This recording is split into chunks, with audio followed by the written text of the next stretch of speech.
Hi guys, இன்றைக்கி சமைக்கலாம்னு சொல்லிட்டு கிச்சனுக்கு போயிட்டேன். என்ன சமைக்கிறதுன்னு யோசிச்சு பார்த்தேன். சரி சாப்பாடும் காரக்குழம்பு வச்சிடலாம்னு சொல்லிட்டு அரிசியை ஊற போட்டு தக்காளி, வெங்காயம், கத்திரிக்காய், உருளைக்கிழங்கு எடுத்துக்கிட்டேன். ஃபஸ்ட்டு வந்து வெங்காயத்தை உரித்து கட் பண்ணிடலாம்னு சொல்லிட்டு வெங்காயத்தை உரித்து கட் பண்ணிட்டு இருந்தேன்.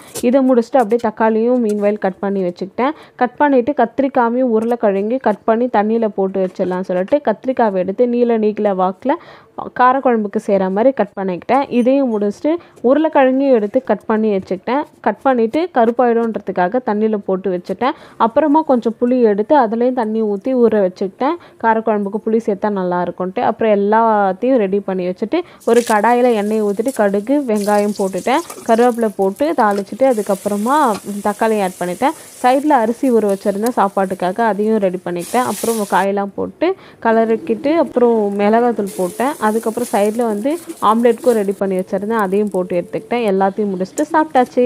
தேங்க்ஸ் ஃபார் வாட்சிங்.